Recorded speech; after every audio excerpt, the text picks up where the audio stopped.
Tak ada banyak pengunjung baru dekat Baitul Salam. Tak ada ahli baru ke? Tak ada. Dah ramai ingat apa komen. Kot lah mana tahu dapat ahli baru lepas komen banyak-banyak.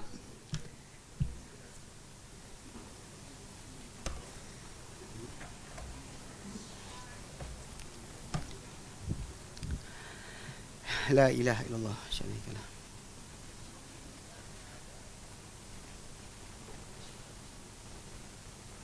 Baik. Assalamualaikum warahmatullahi. Bismillahirrahmanirrahim. Alhamdulillahirabbil alamin. Nahmaduhu wa nasta'inuhu wa nastaghfiruh. Wa na'udzu billahi min syururi anfusina wa min sayyiati a'malina. Man yahdihillahu fala mudilla lahu wa man yudlilhu fala hadiya lahu. Asyhadu an la ilaha illallah wahdahu la syarika lahu wa asyhadu anna Muhammadan abduhu wa rasuluh. Allahumma salli ala Muhammad wa ala ali Muhammad kama sallaita ala Ibrahim wa ala ali Ibrahim wa barik ala Muhammad wa ala ali Muhammad kama barakta ala Ibrahim wa ala ali Ibrahim fil alamin innaka Hamidum Majid.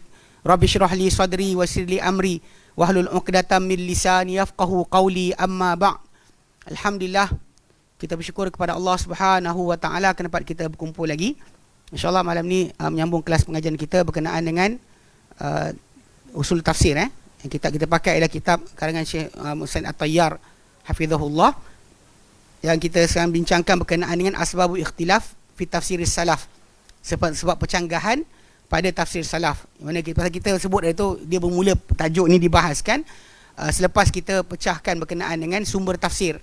Ada tafsir bil ma'thur dengan tafsir bil ra'yi. Tafsir bil ma'thur ni dengan apa yang dinukilkan, atau lagi tafsir dengan pendapat atau ijtihad. Cuma ketika bincang tentang tafsir bil ma'thur ni, kita kuat kepada seorang tu mesti ataupun seharusnya berpegang dengan apa yang dikesan atau dijejaki daripada Nabi SAW juga salafus salih. Cuma kat situ kita ada bahaskan berkenaan masalah tafsir ma'thur ni, pengertian betul dia bukanlah seperti banyak orang sangka. Sebab ada kalanya kadang-kadang datang daripada para tabi'in atau sebagian para sahabat, ijtihad mereka sendiri dalam perkara tertentu, ataupun benda mereka sendiri memang dalam bahasa mereka pakai macam itu bukanlah tafsir ma'thur. Bahkan benda tersebut dengan pendapat mereka. Cuma kita tekankan juga pendapat mereka bukan seperti pendapat orang lain. So, mereka adalah orang yang mengalami ataupun merasai sendiri penurunan wahyu ke atas diri mereka. Dan bahkan mereka dipandu oleh Nabi SAW dalam memahami setiap nas dan juga perintah-perintah Allah Subhanahu Wa Taala kepada mereka. Dia bukan orang kata kaling-kaling. Bukan biasa-biasa. Sebab mereka bukan hanya setakat orang Arab, maka mereka adalah orang mendampingi Nabi SAW, dan setiap apa yang mereka fahami bahkan menjadi hujah kalau mereka ijma'. Dari situ yang kita bahaskan kenapa ada percanggahan. Sebab bila kita kata ada kesepakatan mereka untuk memahami sebarang ayat atau perkataan, kenapa ada percanggahan? So kat situ kita mula bahaskan. Kita kata pertama, sebab percanggahan ni ada kembali pada dua perkara. Pertama, tahap pemahaman ahli tafsir itu sendiri. Kedua adalah kembali kepada masalah bahasa Arab, yang dalam bahasa Arab kalimah tersebut mempunyai lebih satu makna.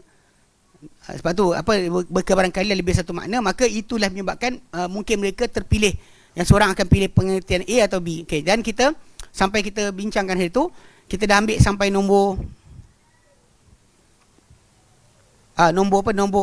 Nombor 4. Yang pertama kita kata ishtirak. Maksud dalam bahasa Arab kalimah tersebut mempunyai perkongsian penggunaan. Menurut Arab pakai. Dan kita kata perkongsian penggunaan tadi kadang-kadang dia berlawanan, tapi dalam ayat mungkin kadang tak beri kesan apa-apa. Macam asa tu kan, datang atau pergi, tak ada masalah. Malam datang atau malam pergi, dua-dua adalah benda besar yang hebat. Okay, kemudian ada yang dia mempunyai banyak maksud, tapi tak ada bertentangan dan juga percanggahan, tapi setiap maksud tadi berbeza. Contoh macam atik. Dalam surah dalam surah Al-Hajj 29, atik tu ada maksud atik difahami dengan terbebas. Baitul Atik, rumah yang bebas daripada sebarang penguasaan orang-orang yang zalim. Kemudian atik juga kata rumah yang usang. Maksudnya dia adalah rumah yang pertama yang dibina untuk pengabdian diri kepada Allah Ta'ala di muka bumi. Okey, jadi pada sudut itu memang percanggahan timbul, tapi so kalau ada separuh ambil A atau B, maksud tadi tapi boleh dipakai sekali. Cuma yang ketiga jadi kita kata bila ada maksud bercanggahan tapi dalam ayat tadi tak boleh. Kalau kita pilih satu lagi tak boleh maksud. Contoh macam ayat 233, ayat 228 surah Al-Baqarah, wal mutallaqat yatarabbasna bi anfusihinna thalathata quru. Dan wanita yang diceraikan, mereka menanti diri mereka tak boleh kahwin selama 3 kali quru. Apa quru tadi? Satu apa maksud dia adalah suci. Satu maksud dia adalah haid. So kalau kita kata haid tak boleh masuk suci. Kalau kita kata suci tak boleh masuk haid. Itu kita kata. Tapi dalam masalah ni adalah kerana kalimah tadi dipakai dalam bahasa Arab dengan lebih satu makna. Okey. Kedua, dia kata kerana percanggahan masalah dhamir yang balik dalam ayat. Dia baca ayat surah apa? Surah Al-Insyiqaq ayat ke-6 kan. Allah nyatakan ya ayyuhal insan innaka kadihun ila rabbika kadaham famulaqih. Wahai insan, kalian bersusah penat kepada Tuhan kalian, satu susah penat, letih penat, dan kalian akan bertemu dengan nya. Nya tu apa? Nya tu Allah atau nya letih penat yang kamu buat. Dua-dua ada dalil. Okey. Kemudian dia kata dalam surah Al-Adiyat pun sama juga. Innahu ala dzalika la syahid. Kan manusia ni di atas diri dia atau dia Allah Taala ke atas manusia tu benar-benar menyaksikan. Dua-dua boleh patah balik. Okey. Bentuk kedua dikata dalam masalah ni adalah dhamir tu, dua dhamir dalam satu ayat yang boleh maksud dengan salah satu di antara pengertian. Balik pada benda berbeza, tapi ahli tafsir tadi akan interpret mana dhamir ini balik pada siapa, dhamir balik pada siapa. Contoh yang dia berikan itu adalah surah Fatir ayat ke-10. Ilaihi, kepada Allah Taala, yas'adul kalimut thayyibu, naik kalimat thayyib, wal amalus salihu yarfa'uhu, dan amal soleh dia mengangkatnya. Dia tu siapa? Yang diangkat tu siapa? Kat situ ada percanggahan pemilihan lah. Yang pertama kata dhamir tu, yang pertama zahir hak tu adalah amal soleh tu, kalimat tayyib, amal soleh tu mengangkat kalimat tayyib. Dia kata kalimat tayyib.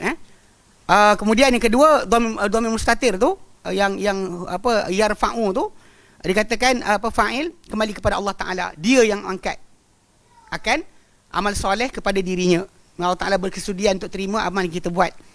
Tapi okay, dan berkali-kali juga yang ketiga adalah kalimat tayyib tu yang mengangkat amal soleh. Sebab kita balik pada pengertian kalimat tayyib, la ilaha illallah, tanpa la ilaha illallah tidak akan ada amal soleh kita diterima. So basically dekat situ cuma masalah dhamir tu balik pada siapa. Okay, ini yang kedua. Yang ketiga kita kata ada hazaf dalam ayat seperti surah An-Nisa 127. Ini yang kita bincang minggu lepas lah. Yang mana tentang tajuk pernikahan, orang yang menjadi wali kepada anak yatim. Anak yatim tu dia boleh kahwin, dan anak yatim tu dialah wali anak yatim tersebut. Ini berlaku bila macam kedudukan Ali bin Abi Talib dengan Fatimah binti Muhammadin. Dia bila Nabi wafat kan, waris Nabi SAW Fatimah, dan juga dia sendiri adalah waris Nabi SAW. Sebab dia adalah anak bapa saudara Nabi. Sebab apa? Sebab apa seibu, dia kandung. Dia lebih kuat berbanding Abbas. Abbas bapa saudara Nabi, sebapa lain ibu. Sebab apa? Tapi lain ibu. Yang kandung lebih kuat. So Ali lebih kuat dalam masalah nak mewarisi harta Nabi tau sebenarnya. Jadi kat situ yang kita panggil kedudukan Ali dengan Fatimah lah. Katakanlah Fatimah masih lagi kecil dan sebagainya, maka Ali lah wali dia. Dan sama-sama Ali boleh kahwin dengan dia. So jadi ayat yang kita bincang 127 tu, yang mana targhabun an tankihuhunna, yang targhabu an tankihuhunna, yang kamu suka atau tak suka menikahinya. Sebab disuruh kita lakukan adil pada anak yatim. Jangan kita kerana nakkan harta dia, kalau kita nak kahwin dengan dia, kita jadikan mahar dia tak cukup, kita macam sekaligus terus sekali penjagaan, angkat nikah saja pun tak apa kot, dah lama dah bela. So kita akan bagi alasan macam tu. Ataupun kalau kita tak suka kahwin pasal takut harta pergi ke tempat lain, kita beri dia sekat, jangan bagi dia kahwin. So jadi targhabun, sebab kalimah targhabu tu atau raghiba yarghabu, dia kalau tambah fi suka, kalau an tak suka. Contoh saya kata raghib tu fil qahwah, saya suka kopi. Atau raghib tu an qahwah, saya tak suka kopi. Raghiba raghiba fi atau raghiba an. Jadi dalam contoh kita ambil tu, dia ada hazaf. So tak tahu apa. Jadi pada hazaf tadi maksud A atau B, dan dua-dua diriwayatkan daripada salafus soleh ada separuh kata kamu tak suka kahwin dengan mereka atau kamu ingin kahwin dengan mereka. Dua-dua sekali datang. Demikian juga contoh kedua itu apa dalam surah Al-Jathiyah ayat 23, Allah nyatakan adallahullahu ala ilmin, dan Allah Taala sesatkan seorang itu di atas ilmu. Ilmu siapa? Mana ilmu orang tersebut mana sesatkan dia sedangkan dia tahu Allah Taala sesatkan dia, jadikan dia sesat walaupun dia tahu, ataupun Allah Taala sesatkan dia sebab pengetahuan Allah Taala tentang keburukan yang dia ni tak elok. Kalau diberi hidayah pun takkan dia jadi baik. Maka Allah Taala sesatkan siap-siap. Dia tak ada yang silap. Pada kita mungkin kita boleh kata kalau beri peluang mungkin itu pada kita. Pada manusia ni boleh ada salah silap. Allah Taala ilmunya takkan ada kesalahan dan kesilapan. Soalan orang tanya apa, dia kata katakanlah seorang budak. Saya waktu saya sekolah dulu ada seorang budak ni.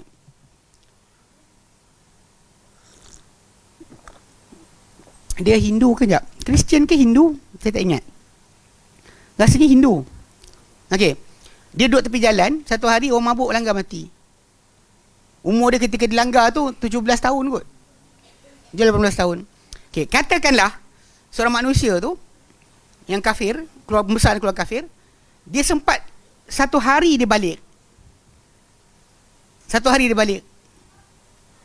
Kemudian kena langgar dengan kereta mati. Okey, soalan. Ke mana dia pergi? Neraka, syurga? Benda ni banyak orang takut nak jawab. Dan sebab dia macam diberikan satu hari je. Sebab kalau ikut dalam Quran Karim, memang jelas Allah nyatakan dalam ayat 161 suratul Baqarah. Innal ladzina kafaru wa matuhum wa hum kuffar. Ini orang yang kafir dan mati dalam keadaan kafir. Ulaika alaihim la'natullahi wal malaikati wan nasi ajma'in. Khalidina fiha la yakhafun hadza wa lahum yunzarun. Ini ayat yang sangat berat lah. Saya ingat dulu waktu time kapal Sing mati kot. Ada orang kita kata kesian lah apa benda dan sebagainya kan, insiden. Saya kata tak ada, ikut Quran dia mati kafir, dia dilaknat oleh Allah Subhanahu Wa Taala. Satu word yang kadang-kadang orang kata macam Islam ni ekstrim sangat. Sebenarnya cerita ni para sahabat Nabi macam Amr bin As, bapa dia siapa? Al-As bin Wa'il. Khalid bin Walid, bapa dia siapa? Al-Walid bin Mughirah. Ni ketua orang Quraisy yang tentang Nabi SAW. Ikrimah bin Abi Jahal. Ni orang yang masuk Islam tau di kalangan para sahabat. Agak-agak diorang tak ada terasa ke bila ayat Quran datang tentang bapak-bapak mereka? Betul, adakah Nabi tak jaga hati mereka? Soalan. Nampak tak? Ni benda kadang-kadang orang lupa. Dalam sejarah para sahabat Nabi SAW, mereka ada sebagai mereka ni anak-anak orang Quran turun tentang bapak-bapak mereka. Tapi tak ada pun dekat situ Nabi macam jangan baca ayat ni, nanti kan dia terasa. Jangan baca ini, nanti dia terasa. Saya tak boleh, pasal benda ni pilihan Allah Ta'ala, bukan pilihan kita. Untuk kita akan cakap lah untuk dakwah dan sebagainya, patut jangan cerita ayat ni. Problem ni. Jadi satu hari dia balik, lepas tu mati. Gimana? Satu hari dia balik, lepas tu dia mati. Gimana orang ni? Neraka lah. Kenapa takut cakap? Takut kan? Soalnya pasal ada pakcik 60 tahun lepas tu masuk Islam. Orang kata macam pakcik tu ada peluang banyak, so dia masuk Islam. Yang ni budak ni satu hari je, dia pergi tepi jalan, mabuk langgar mati. Katakan hari tu lah dia balik kan, baru pagi tadi mimpi kan, dia jadi lelaki, tengok perempuan ada, rasa lepas tu accident langgar. Nak gimana? Nampak berat kan? Orang kata nak cakap dia masuk neraka. Lah kalau mati sebelum balik, kita faham lah. Ni balik satu hari kemudian mati. Susah nak jawab, tapi sebenarnya jawapannya adalah masuk neraka lah. Sebab kat sini tajuk dia adalah jangan sekali-kali anda menyangka bahawa Allah Subhanahu Wa Taala tak tahu apa yang patut, apa yang tidak. Tak? Allah tak tahu apa yang patut, apa yang tidak. Manakala Allah tak bagi dia hidayah, bukan maksud Allah Ta'ala terlepas pandang kepada orang tersebut.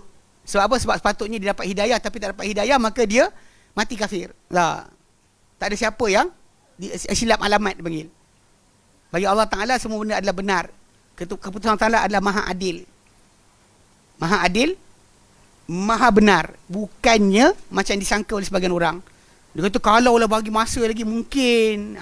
Itu otak kita. Faham Okay, so jadi kalau kita faham itu macam ayat tadi kan, ayat yang Jasiyah tu, Allah Ta'ala sesatkan di atas ilmu. Maksud Allah Ta'ala jadikan sesat kerana memang terang-terangan dia akan sesat dan dia langgar perintah Allah Ta'ala, atau B, dia Allah Ta'ala sesatkan dia sebab pengetahuan Allah Ta'ala dia takkan dapat hidayah, takkan follow hidayah langsung. Mana satu kan? Mana dua-dua tu ada dalil. Dua-dua ada rujukan daripada Al-Quran Karim dan Sunnah Nabi sallallahu alaihi wasallam. Jazakallahu khair. Ini bukan balang. Ini balang. Ini balang. Ini balang betul. Biasa-biasa dia orang apa minum air mangkuk kan. Ni air balang. Ambil kau. Okey. Jazakallahu khair. Okey. Okay, jadi kat situ semua kes apa? Kes masalah dhamir. Balik kepada ayat hazaf. Ada hazaf dalam ayat yang menyebabkan pengertian tadi A faham macam ni atau B faham macam ni. Okey. Yang terakhir kita ambil itu adalah berkebarangkalian lafaz tadi lebih daripada satu tasrif. Tasrif ni pasal kita sebutkan itu bahawa bila kita ubahkan satu perkataan, tambah huruf, tukar daripada mukhatab kepada ghaib dan sebagainya, semua akan berubah daripada segi masalah maksud. Bahasa Arab sebenarnya bahasa yang paling complicated sebenarnya untuk orang yang belajar bahasa. Sebenarnya bahasa Arab paling ketat disiplin. Dan siapa-siapa belajar bahasa Arab sekarang, kalau jumpa dengan para sahabat, dia bercakap, para sahabat faham. Sebab disiplin dia sangat ketat. Berbeza dengan bahasa lain. Kalau belajar bahasa Inggeris sekarang awak bercakap dengan orang 1000 tahun lepas, diorang tak faham. Sebab orang zaman dulu dah kata you, tahu. Kalau your, T. Kalau buka ni dalam Bible, kalau saya bukan ajar baca Bible pula, ni kan marah pula orang. Okey. Dalam Bible kan, King James Version, cara cakap tu macam Shakespeare punya karangan. Dia tak you, tahu. Tahu, you. Tahu tu is you. T, tai, your.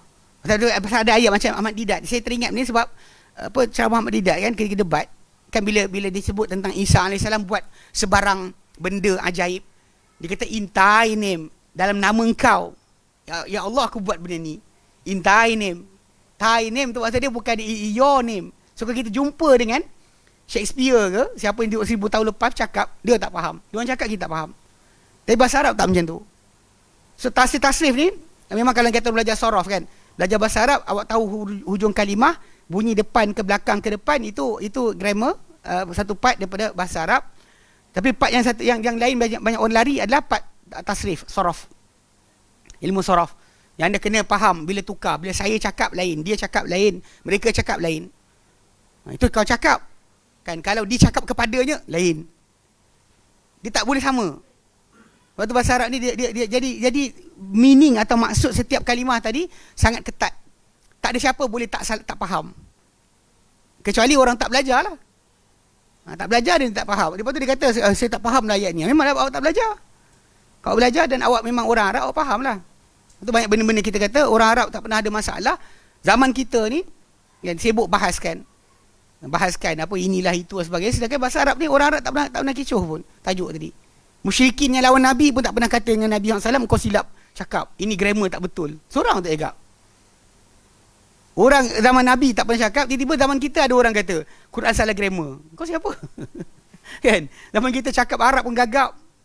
Ya, nak cakap dia saya ana yakni ana yakni 10 kali tu, tu gagap dia panggil. Dan kalau gagap, anda tak payah selawat sebenarnya. Sebab dalam surah Taha telah datang ajaran. Kalau anda rasa gagap, cakap tak lancar, doa Musa AS itulah yang patut diamalkan. Ni kadang-kadang orang kita nampak ajaran Quran, ajaran para anbiya, tinggalkan, lepas tu ajaran tok guru dia ambil. Masalah. Kan? Dia jelaskan Musa AS. Buka lah semua kitab tafsir. Dikatakan bahawa mulut dia cakap macam pelat. Ada kata kerana ni, ada kerana tu, ada kata dia termakan bara. Dia kecil, Firaun test. Tengok dia ni cerdik tak cerdik. Ada emas dengan bara. So, ketika nak pegang emas, ditepis tangan dia oleh Jibril, terpegang bara, makan. Maka pelatlah dia. Ala kulli hal, memang Musa AS berdoa kepada Allah Ta'ala. Kan dia minta apa? Rabbi syrah li sadri wa yassir li amri. Wahai Tuhanku, lapangkan untuk dadaku mudahkan untuk aku urusanku. Wahlul 'uqdatam min lisani, rungkaikanlah simpulan daripada lidahku. Yafqahu qawli, agar mereka faham kata-kataku. Tak ada ajaran Quran pun tak nak buat. Buatlah macam-macam benda. Cakap kan marah. Tak cakap kan terus tak reti. Ambil cakap. Baik. So last sekali tu kita ambil. So jadi yang tu yang kita ambil last sekali, kita lihat satu yang pertama, yang masalah ayat 282 surah Al-Baqarah kan, kalimah yudaru, yudara, la yudara katibun wala syahid.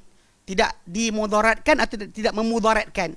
Tak boleh memudaratkan si penulis dan juga saksi terhadap orang yang berkenaan, ataupun jangan penulis dan saksi tadi dimudaratkan dengan apa-apa. So dia orang hanya sebagai pembantu bagi perjanjian tersebut. Tak patut dimudaratkan mereka. Disaman dan sebagainya tak boleh. Okey, kemudian begitu juga ayat Al-Baqarah 233 berkenaan dengan masalah penyusuan anak.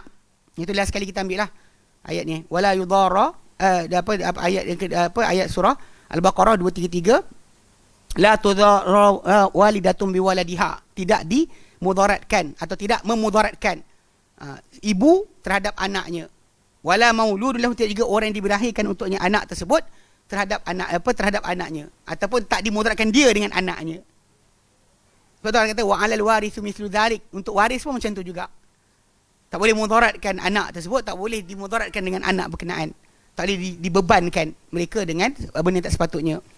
So basically punca dia sebab tasrif. Kan yudara tudarra tu adakah tudariru atau tudararu? Tudariru atau tudararu. Sebab wazan tersebut, kalau tudariru dia memudaratkan. Kalau tudararu dimudaratkan. Dimudaratkan. Ini saya kata complicated dalam bahasa Arab, dan bahasa lain tak kisah. Kan? Yuqatilu atau yuqatalu. Yuqatilu dia memerangi. Yuqatalu dia diperangi.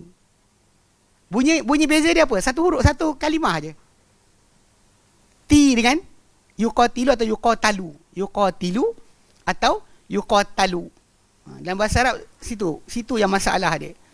Okey, jadi tasrif ni akan beri kesan pada perbezaan pengertian. Okey, so hari ni kita sambung Hari tu rasa pening sikit, rasa takut penjelasan tak jelas.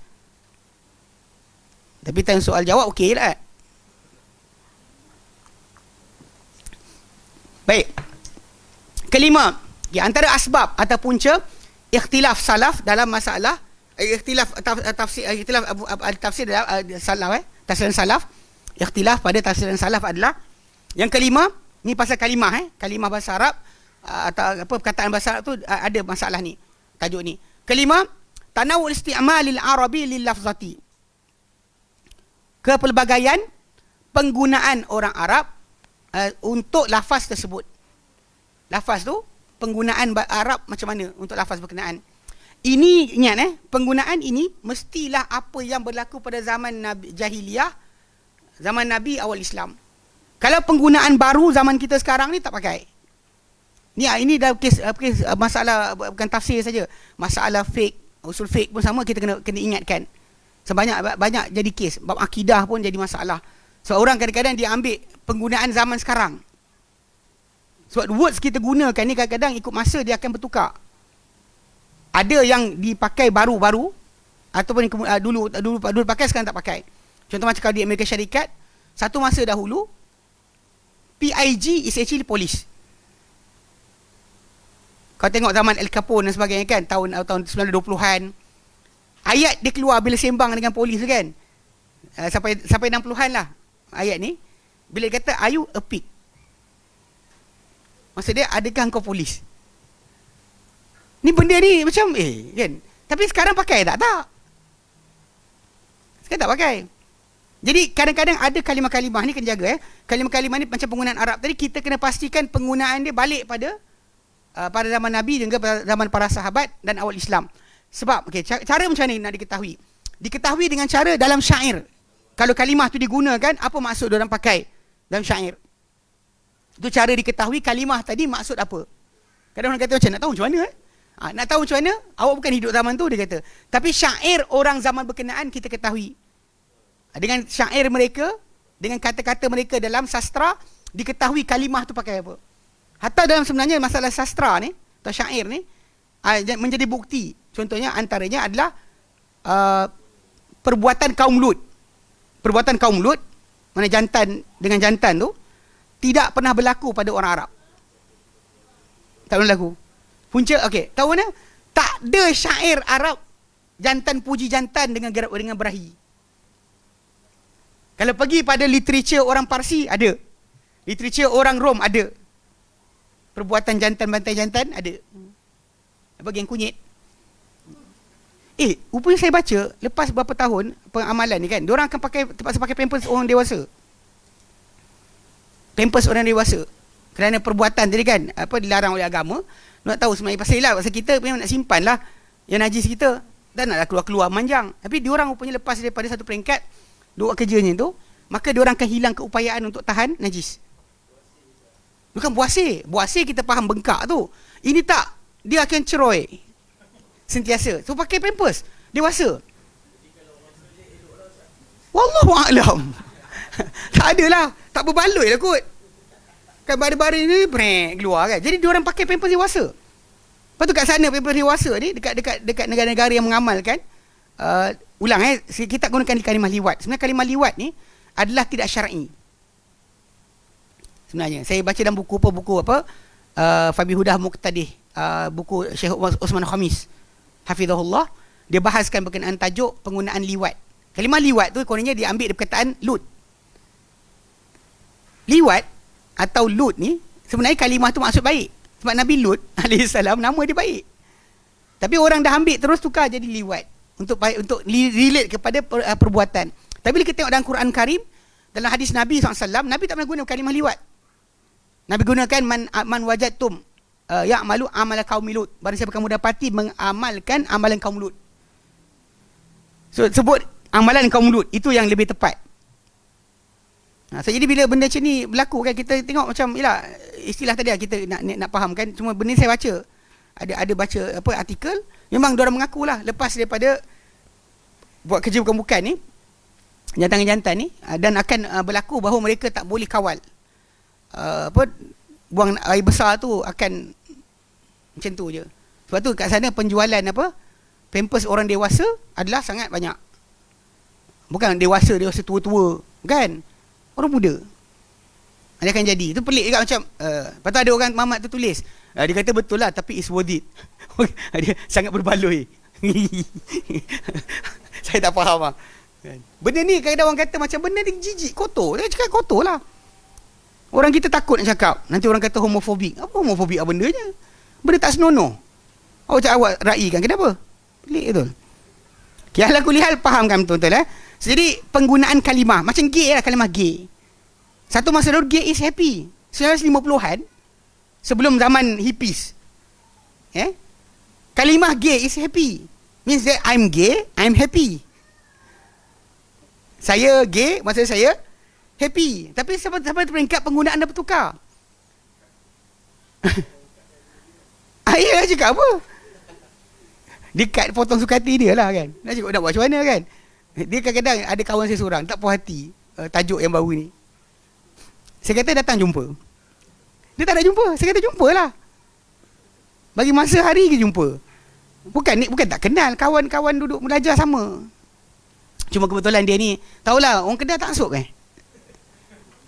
masuk. Dia macam tak puas hati. Dia kata macam ni kena minta maaf balik. Saya kata buat minta maaf. Orang sesat kan. Dia kena minta maaf.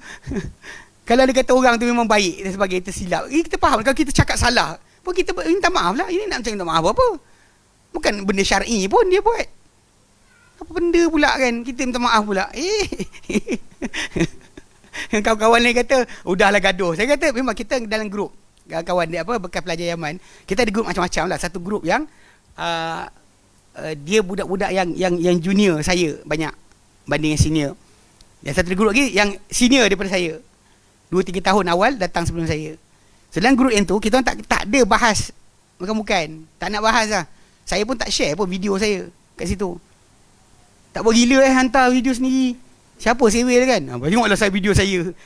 Actually ada sekali tu Abu Talha duk tanya pasal soalan, ada orang buat video, saya share balik kes zikir kalimah Allah sahaja. Ada yang tak share balik dekat grup tu. Yang tu yang saya share. Kalau tidak, tak ada lah gatal nak ini tengok ceramah saya. Tak ada siapa nak buat yang tu.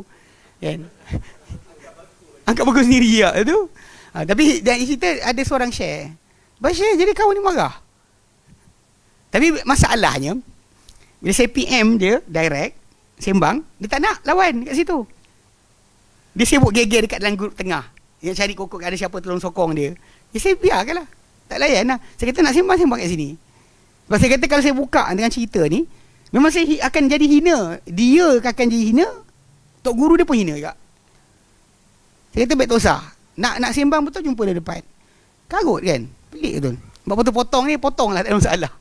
Saya ingat Ustaz Fasal dah kena. Siapa? Ustaz Asri pun ada orang buat kena tu. Dia ngajar kitab dia ganti kelas saya dekat SN Taklim. Kelas kitab Iqna. Tajuk masalah tayamum. Ada gang tu kerat sikit je. Lepas tu dia post. Kata Ustaz Asri halalkan Wahabi halalkan darah. Kerana bermari mazhab. Sebab kes sebenarnya tajuk tu dalam kitab Abu Jairimi Al-Khatib, semua kitab-kitab lah. Dia sebut berkenaan masalah kalau sekiranya air untuk tayamum tu ada. Tapi orang tersebut dia tak perlu air tu, tapi dia tak nak bagi kat kita. Kita dahaga, kita nak minum, dia tak nak bagi. Apa patut kita buat? Tengok saja tak? Boleh gaduh. Sebab dia cerita masalah ni ulama mazhab Syafi'i sebut. Bukan Ustaz Asri reka. Cuma orang potong petang situ, lepas tu hantar. Tu masalah jugalah. Dalam perkara ni kena buat macam tu juga. Jangan tak amanah dalam potong-potong. Potong-potong penuh. Boleh potong lah. Nak dengar ceramah mengarut 1 jam setengah buat apa? Kita cut lah bahagian benda yang dia cakap mengarut tu. Dah lah. Sibuk lagi nak sampai semua apa. Okay. Ala kulihal ke. Jadi balik pada asas tadi. Penggunaan kalimah. Gay ke. Macam gila. Satu masa dulu gila tu gila lah. Tak waras. Tapi zaman kita gila tu masalah apa? Melampau. Sedap gila kan. Sakit gila kan. Tambah lagi teruk tambah babi. Sakit gila babi kan. Dia jadi macam melampau-lampau gila kan. Sangat melampau. Dia macam tahap sakit. Sakit lah. Sakit gila babi. Lagi dahsyat. Allah lagi. Tapi macam tu dalam bahasa Arab. Ni kena jaga-jaga sikit. Jadi penggunaan bahasa Arab tadi bila kata istimal al-arabi lil lafzati bagi lafaz berkenaan mesti apa yang dulu. Bukan apa yang baru jadi sekarang. Ni disiplin kadang orang tak jaga bab ni. Dia buka-buka kamus munjid dan sebagainya, dia terus bantai. Kata tengok kat kamus ni kata apa. Sedangkan kita bawa kamus yang untuk kita rujuk mesti awal lagi. Yang dia punya reference untuk kalimah tadi either syair atau Al-Quran ataupun hadis Nabi SAW. Untuk tahu penggunaan tadi zaman dulu pakai ke tidak. Syair sastra is actually memang menjadi rujukan dalam pengetahuan. Tapi macam dalam masyarakat kita, sebahagian umat Islam ni, dia lupa berkenaan dengan era mana, zaman mana patut diambil syair sebagai rujukan untuk pemahaman kalimah. Sebab kadang-kadang dia lajak sampai zaman sekarang pun dia ambil. Penyair zaman sekarang punya tak boleh. Dia mesti zaman awal jahiliyah sebelum Islam, zaman awal Islam yang ketika mana bahasa belum lagi rosak. Bila berlaku kahwin campur orang Arab dengan bukan Arab, berlaku penggunaan bahasa yang luar biasa tadi. Macam kes gila babi tadi lah. Asal Kuala Lumpur lah pakai. Kan? Ataupun penggunaan sado. Sado is actually besar bodoh. Betul Awak tahu tak kalimah besar sado tu actually besar bodoh? Budak-budak dia tahun 80-an akhir 90-an akhir, dia sedap do tu bodoh. Sebenarnya KL lah ni. Sedap do. Sakit do. Do tu bodoh. Betul, besar do. Tu yang besar bodoh. Tu sado tu. Tak tahu Sado tu actually besar bodoh. Tiba-tiba sekarang dia pakai kan. Dah jadi norm. Televisyen pun, surat khabar pun keluar.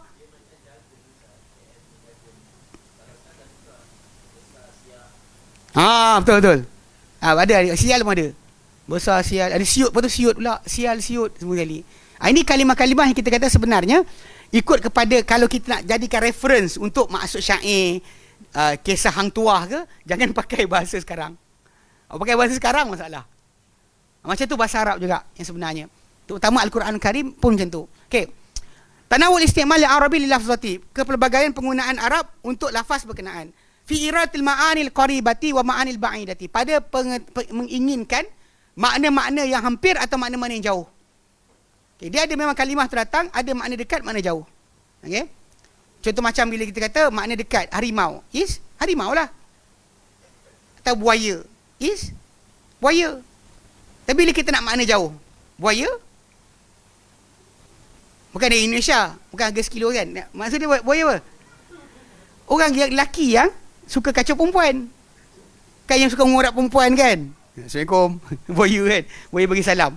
Jadi okey, dekat sini kita faham maksud dekat, maksud jauh. Atau singa, harimau kan. Harimau, untuk harimau betul makna dekat, makna jauh apa? Orang yang garang. Faham tak? Di penggunaan. Ni sisi penggunaan. Maksud yang dikatakan dekat dan jauh tadi. Jadi memang kebahagiaan dalam menghendaki makna dekat dan makna jauh.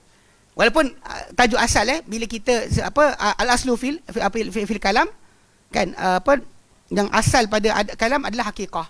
Mana apa yang dicakap itu yang sebenarnya. Tapi kalau anda kata ada benda yang mubah, ni kita bincang dulu majaz kan. Majaz pun sama juga macam tu. Kiasan. Sebenarnya kias, maksud dia yang kalimah betul, maksud ini astagfirullahalazim. Al-Quran kan. Kita tak himpun Al-Quran. Okay. Okay. Saya macam ingatkan kitab biasa.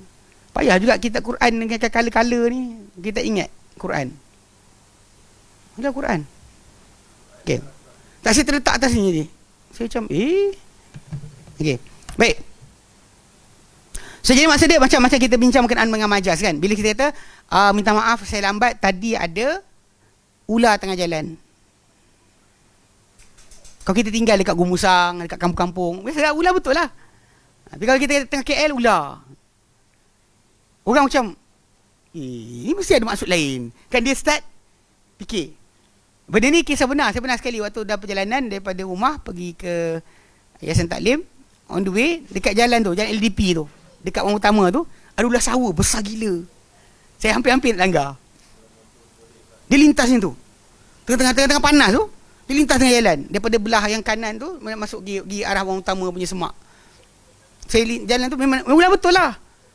Dia kalau saya kata macam, maaf tadi saya lambat sebab ada ular tengah jalan. Dia kau macam, orang akan start fikir macam, jauh kot, ada maksud lain kot.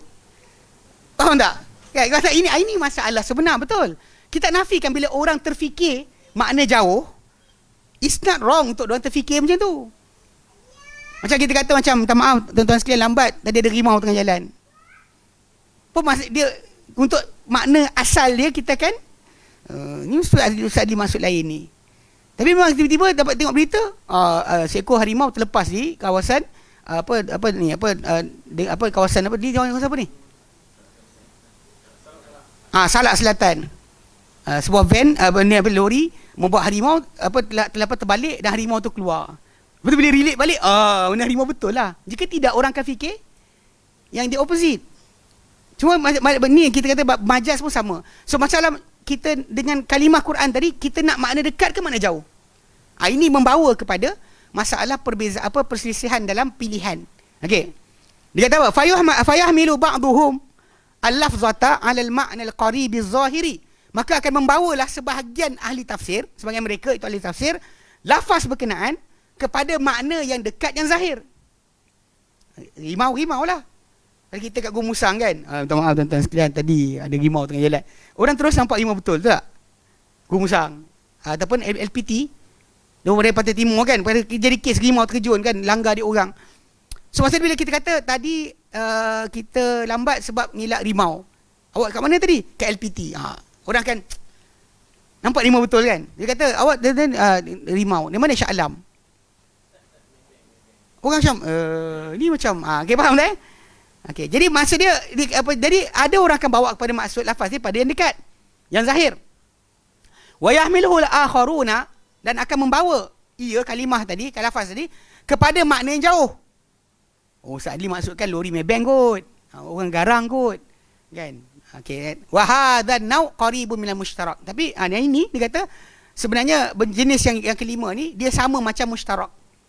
Yang kita kata dalam kalimah tadi ada maksud yang difahami. Cuma beza mushtarak tadi, memang kalimah tadi bukan dekat jauh. Dua-dua digunakan dengan sama rata. Macam asa datang, asa pergi. Tak ada dekat jauh. Atau macam penggunaan kuruk maksud haid atau kuruk maksud suci. Dua-dua digunakan dengan sama level. Tapi bila yang ini, satu makna dekat, satu makna jauh. Contoh macam kata, okay, jom kita kopi. Awak nak petik kopi ke? Jom kita mengopi. Buat kopi ke? Pergi minum kan? Faham tak? Rupanya kawan tu memang ajak petik kopi. Contohnya kan? Jadi basic dia, apa dimaksudkan dengan kalimah tadi? Nak yang betul ke? Mengetih. Tak pakai dah sekarang. Pakai apa? Ada kalimah baru? Ngopi lah. Lah. Kalau kita kan orang kata kopi, fotokopi. Kopi kan? Betul lah, ramai orang ada mesin kopi sekarang lah. Semua ada mesin kopi sekarang. Mesin kopi mahal murah je. Soalan kuliah, okay, jadi faham dia okay, beza dengan mustarak apa? Yang mustarak ni dia sama level penggunaan dia. Untuk A atau B sama. Memang sama rata. Tapi yang ini satu makna zahir, satu makna yang jauh tapi logik. Tapi ingat ulang balik, mesti penggunaan orang Arab pakai. Jika tidak nanti jadi macam takwil-takwil yang geng-geng ahli kalam. Dia takwilkan tangan kepada kuasa, takwilkan mata pada pengawasan. So in the end dia akan larikan daripada yang zahir. Sedangkan Allah Subhanahu Wa Taala pada sudut ini kita ada ruang untuk kita ketahui. Kita cuma tahu ada kalimah tapi tak tahu cara. Bukan kita buang maksud kalimah tadi untuk semata-mata kita kata tak logik untuk Allah Taala benda berkenaan.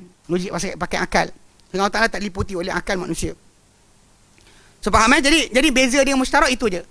Yang qarib dengan ba'id ni ikut penggunaan mereka. Macam ain, mata betul lah. Dengan mata spy. Atau mata air. Kan? So jadi ikut penggunaan masing-masing. Tapi dalam bahasa Arab tadi, kalau kata benda ni orang Arab pakai, maka kita boleh gunakan. Kita boleh ada kebarangkalian pertelingkahan ataupun perbezaan maksud tadi. Baik, misaluhu qauluhu ta'ala, contoh dia firman Allah SWT dalam surah Mudaththir ayat keempat. Surah Mudaththir keempat ni dia ada 5 ayat yang mula-mula yang turun kedua lepas surah lepas 5 ayat surah Al-Alaq. Kan Nabi ini wahyu kedua Nabi SAW.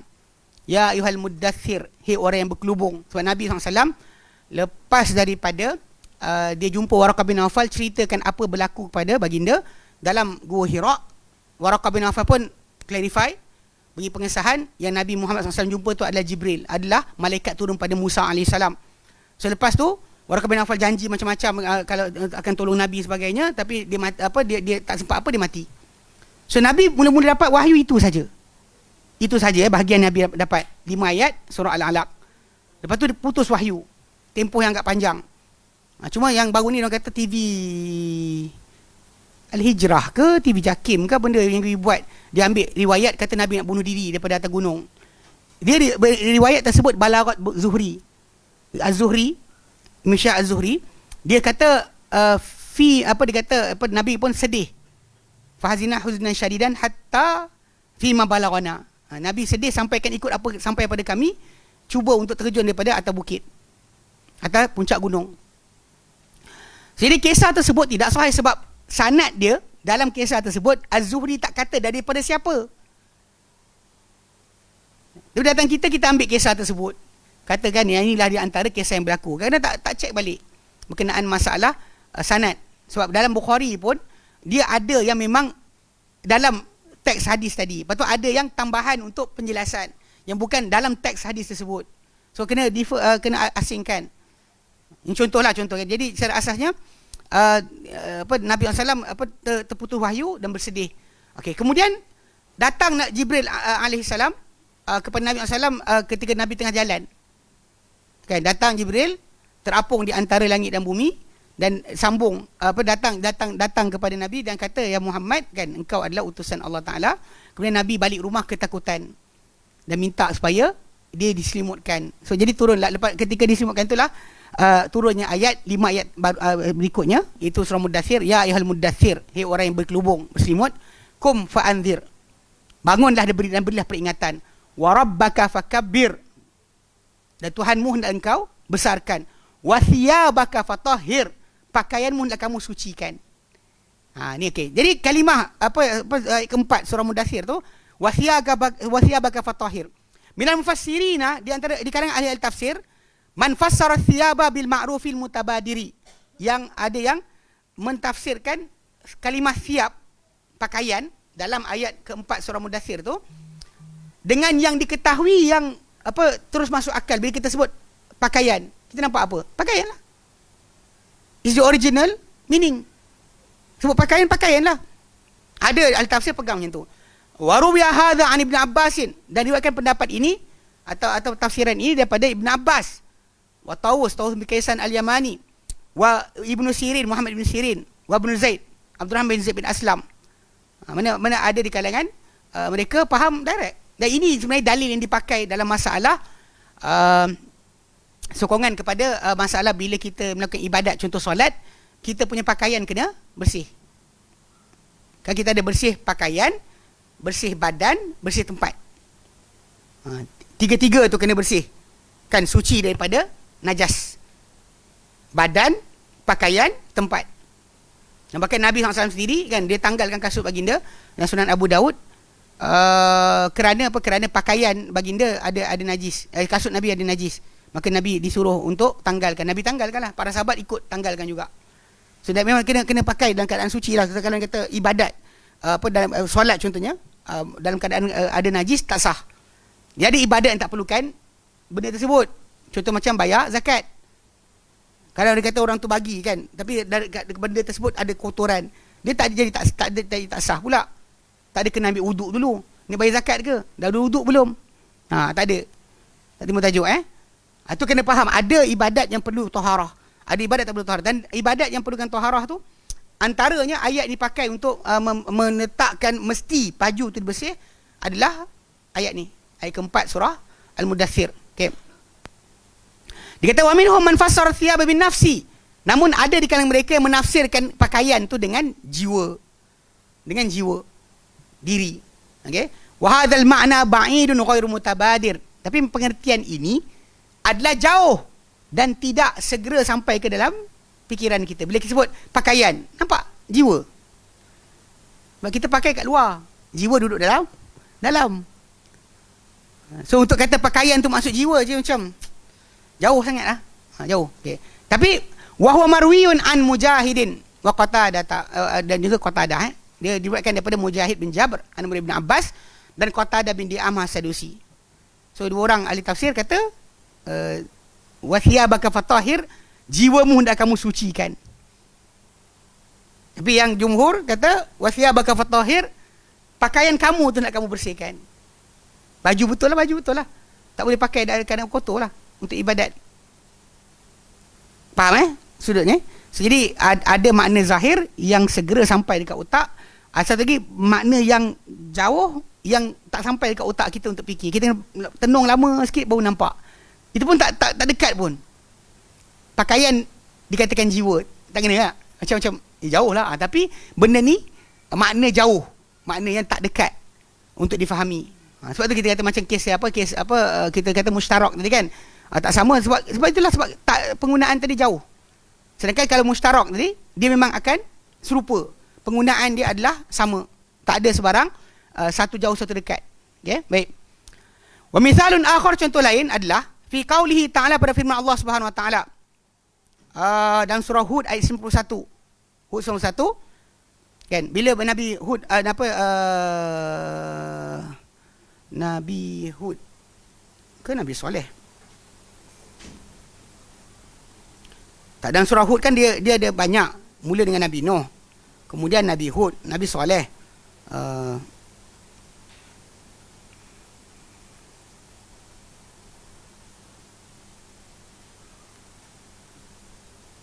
okey, ni apa, Nabi Syuaib. Nabi Syuaib alaihi salatu wassalam. Ayat yang ke surah Hud ayat ke-91. Okey. Perbualan tu adalah perbualan di antara kaum Nabi Syuaib dengan Nabi Syuaib. So bila diorang berbual dengan dia ketika dia dakwah tu, diorang kata pada dia, antara ancaman diorang letakkan, walaula rahtuka larajamnak, kalau bukan kerana keluarga engkau, kami pasti rejam engkau. Kami pasti rejam engkau. Ini memang kita kata dari segi sudut penentangan kekerasan terhadap kebenaran lepas kalah hujah. Ini adalah perbuatan orang-orang kafir. Mana tak kalah hujah kalah, ambil barang pukul orang, tak boleh. Dan agama kita tak pernah diajar macam tu. Kan halang orang, tak hormat tetamu, ini bukan ajaran Islam. Tapi yang peliknya pasal banyak juga saya cakap dengan kawan saya, dia kata apa? Ni kita panggil apa? Suci jiwa. Jiwa suci, belajar tasawuf, punyalah bersih sampai jadi macam ni. Perli lah kan, dia marah. Tapi nak cakap je dia. Kan punya belajar tasawuf tapi tak senonoh perangai. Yelah tok guru cakap lembut depan-depan, cerita orang rakaman semua buat. Yang cakap lembut kan. Belakang-belakang dia kata kau bantai, kau terajang. Mana tahu. Itu jadi macam tu.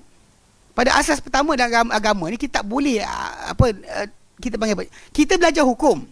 Kita ahli sunnah belajar hukum. Masalah tadi kita sebut kan. Masalah benda halal haram dan sebagainya agama kita sebut. Tapi dalam pelaksanaan, contoh macam kes untuk orang murtad kan, orang yang menentang Islam sebagainya, kalau kita disuruh untuk tunggu kerajaan bertindak, bukan kita bertindak kita geram mana pun orang tu tempat maksiat, tapi kita akan ambil kayu pergi pukul orang tu. Ini kerja kerajaan.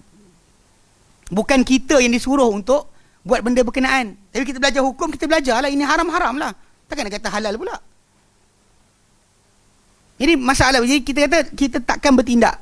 Pasal bertindak tu ada orang yang dikhaskan oleh kerajaan untuk buat kerja tersebut. Kalau kerajaan buka kata, jom siapa nak buat kerja sekian, tolong beramai-ramai, kita keluarlah. Kalau tak ada, kita adalah ambil kayu pergi pukul orang sebagainya, tak boleh. So ini adalah antara batasan-batasan yang kita kena ingat. Dalam agama ni kita tak buat kerja macam tu. Kalau semua orang buat kerja kepala masing-masing, kacau bilau lah dunia ni. Orang ni beli pisau potong tangan orang. Orang ni ambil rotan, dan kerajaan tak sebat, dia pergi sebat. Tak boleh. Kan penzina dia macam tapi kat Indonesia dia orang akan buat. Tapi lain sikit lah. Cuma benda ni dibuat oleh orang tempatan, kawasan. Contoh kalau siapa-siapa didapati apa dia ayat dia? Bukan berkapal. Bersekedudukan kan. Apa ayat dia kalau lelaki perempuan keluar jalan-jalan? Berdating. La ilaha illallah. Lama sangat tak pernah pakai ayat ni. Dating lah. Tepi sawah kawasan tu, diorang tangkap, diorang kena bayar beras, bayar sekian, denda terus ke atas pasangan tersebut. Dia tulis tiap signboard. Kalau siapa ditahan akan dikenakan bayaran denda sekian banyak. Dia tempatan lah akan buat. Polis tak campur pun kadang benda macam ni.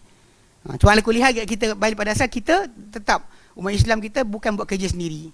Tak boleh kita ambil tindakan dengan tak puas hati pun, menyampah gila kita kan dengan orang tu, tapi takkan kita buat tindakan ambil kayu ke, tunjuk perasaan ke, bukan. Itu kan kerja kita. Balik pada asal, kita balik kepada asas ahli sunnah, bukan macam tu cara kita buat. Ala kuliah, ayat ni ayat Nabi Syuaib kan, dia kata fi qissati Syuaib, dan kisah Syuaib qila dikatakan birrajmi, tentang rejam tu. Kaulan, ada dua pendapat. Maksud dia ketika Nabi Syuaib berdakwah, ini antara benda yang kita kena ingat. Semua para anbiya diutuskan oleh Allah SWT dalam keturunan yang mulia. Di sisi kaum dia, orang ni mulia. So dia takkan cuit. Macam Nabi Muhammad SAW, atas dasar kedudukan atuk dia, pak saudara dia, diorang tak cuit Nabi hinggalah bapa saudara dia meninggal. Segannya mereka dengan Abu Talib, sampai lepas Abu Talib meninggal lah, matilah baru mereka kacau. Before that tak kacau. Nak buat apa-apa pada Nabi, dia jumpa Abu Talib minta izin dulu.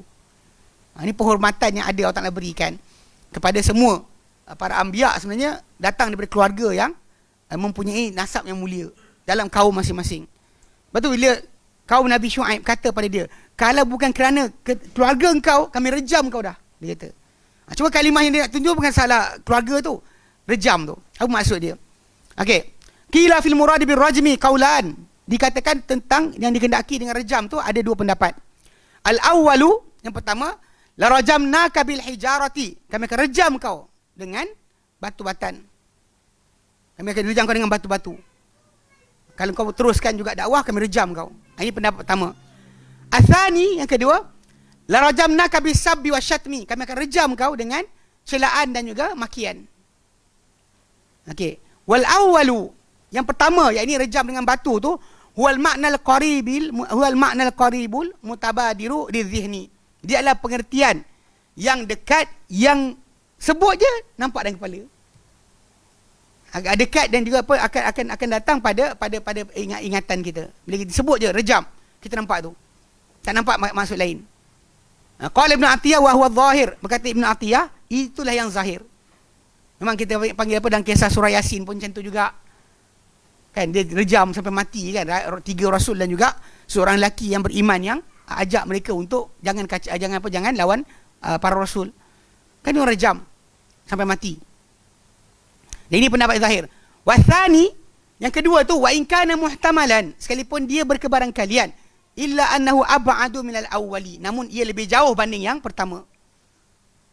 Maksud dia daripada dua tadi kan. Jadi kalau ada ahli tafsir tadi pilih maksud yang rejam yang dekat tadi, itu satu, ada yang pilih pengertian yang kedua. Tapi pada realitinya memang semua para anbiya menghadapi ancaman dengan zahir, bukan setakat dengan mulut. Mula dengan mulut lah. Kalah hujah, maka angkat senjata, angkat barang, angkat batu, baling. Rejam. Ibrahim AS pun diugut bapa dia untuk direjam. So tak usah pelik pada siapa-siapa yang terlibat dengan dakwah sebagainya, kerana andai kata anda tak diterima, jangan pening kepala. Benda ni adalah sunnatullah atau sunnah yang Allah jadikan kepada para anbiya. Yang pening kepala, jangan harap kau orang bentang kapit merah kan, ra'i kan datang dengan pengawal, bodyguard. Tak payah. Itu bukan cara dia. Sebab bukan itu cara, itu yang kita kejar. Kan, kalau orang hormati kita, itu bonus. Kalau orang tak hormat kita, tak ada hal. Yang pening kepala, kenapa orang tak hormat? Okay. Dah ada dah tulang duyung tak? Tapi orang menyampah juga. Okay, contohnya baik. Keenam, an yadura hukmun lil ayati bainal ihkami wan naskhi. Bahawa berkitar hukum ayat. Hukum bagi ayat tersebut di antara muhkam tetap ataupun nasakh dimansuhkan. Hukum tu berlegar di antara tetap atau mansuh. Fa yahkumu ahaduhum bin naskhi, maka akan menghukum seseorang di kalangan mereka, di kalangan ahli tafsir ni, dengan pemansuhan. Dia kata ayat ini dimansuhkan dah. Wa yahkumul akharu bil ihkam, namun yang seorang lagi kata ayat ni ada lagi, masih berjalan hukum dia. Okay, ini contoh nak faham Dia kata misaluhu, contoh dia adalah qauluhu ta'ala, firman Allah Ta'ala surah Al-Baqarah 221. Firman Allah Ta'ala surah Al-Baqarah 221. Allah Ta'ala katakan wala tankihul musyrikati hatta yu'min. Yang kalian menikahi wanita-wanita musyrik hatta yu'min, sampailah mereka beriman. Kalau kita tak beriman, jangan nikahi mereka. Okey. Surah Al-Baqarah. Okey. Waqilah, dikatakan hiya mansukhatun. Ayat ini dimansuhkan biqaulihi ta'ala, dengan firman Allah Ta'ala dan surah Al-Maidah ayat ke-5, dikecualikan. Maksudnya kalau mansuh kan bukan mansuh batal semua. Mansuh pada masalah musyrik ahli kitab. Orang ahli kitab yang ada sifat atau ciri-ciri panggil syirik. Sebab pada asas inilah perbezaan para ulama tentang nak pilih hukuman satu. Imam Nawawi rahimahullah bagi dia ayat surah Al-Maidah ke-5 tu tentang boleh untuk nikah dengan wanita muhsanat di kalangan ahli kitab kan. Dia kata dan kila dikatakan ayat Al-Baqarah 21 tu dimansuhkan dengan firman Allah Taala wal muhsanat minal ladzina utul kitab min qablikum. Mana dia kata al-yauma, pada hari ini Allah Taala kata uhilla lakumut thayyibat. Dihal untuk kamu benda-benda yang baik. Kan? Dia kata kemudian Allah Taala sebut berkenaan dengan wanita-wanita yang beriman dengan kalian dan dihal untuk kalian wanita-wanita ahli kitab. Memang sebenarnya ikutkan pada peraturan, benda ni masih lagi berjalan sebenarnya. Majoriti para ulama berpegang dengan masalah ahli kitab. Itu Kristian atau Yahudi punya wanita boleh dinikahi oleh seorang lelaki Muslim tanpa tukar agama. Tanpa tukar agama. Saya ingat dulu waktu saya sembang dengan guru saya, Syekh Amir Hussein yang ajar fiqh, bincang tajuk ni lah. Dia kata boleh. Saya kata, Syekh, kan masalah kot. Kita lawan dia kan. Syekh dia kata, Syekh ni, benda ni dia memang, kita kata ada khilaf. Dia kata siapa-siapa macam Imam Nawawi rahimahullah anggap tak ada. Sebab dia kata bagi dia pasal ayat suratul Maidah contohnya kan, Allah Ta'ala sebut berkenaan dengan laqad kafaral ladzina qalu innallaha huwal masih. Sebenarnya telah kafirlah siapa kata Allah tu al-Masih. Siapa kata Allah tu Isa bin Maryam, dia kafir. Ataupun ayat berikutnya, laqad kafaral ladzina qalu innallaha thalithu thalathah. Kalau semua telah kafirlah orang yang kata Allah 3 dari 3. Sebagi Imam Nawawi dianggap bahawa kahwin ahli kitab ni tak boleh. Bahkan sembelihan pun dianggap tidak. Sebab dekat ayat kelima surah Maidah tu, sembelihan ahli kitab pun jadi halal kat situ jugalah. Wanita dia halal, sembelihan dia pun halal. Faham halal. Saya ulang balik, tanpa kena tukar agama. Tapi kita di Malaysia, kita pegang, kita ke Pancasila. Kalau Indonesia, dia bukan halal sebab dia ikut syarak Islam. Pasal bagi diorang, Islam, Buddha, Hindu dan sebagainya, Kristian, semua sama level. Ini sistem Pancasila yang Indonesia pakai.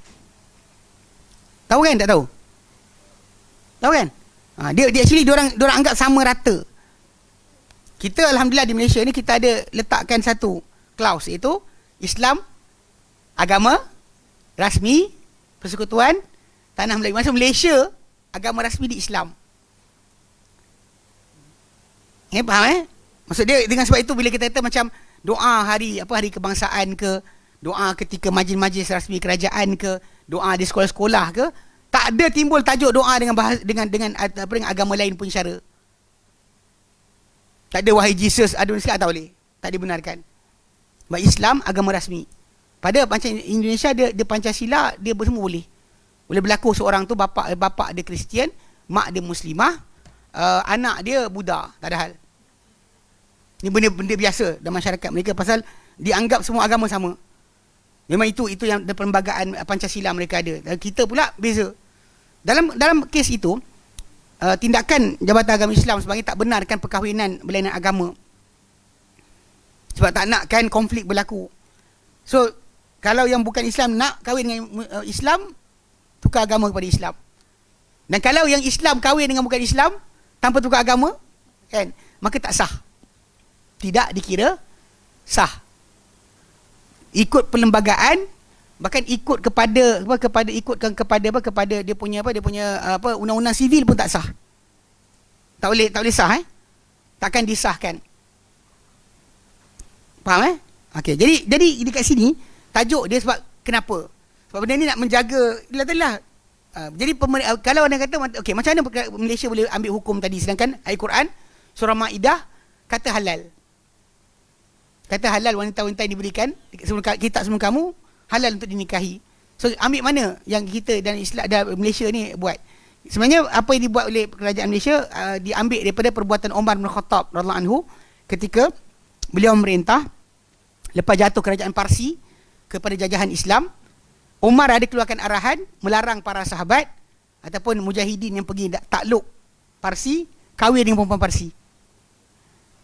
Sebab dia tak nak, dia ada alasan banyak lah. Antara alasan dia, kalau korang semua kahwin Parsi, siapa nak kahwin dengan perempuan Arab? Parsi lain, Parsi kan rambut dia lurus, mata biru, mata hijau. Yang Arab ni dia genteng-genteng sikit, mata hitam, mata coklat gitu. Jadi geng-geng ni ada yang separuh pergi takluk Parsi, semua nak kahwin perempuan Parsi. So Umar pernah keluarkan arahan, tak benarkan.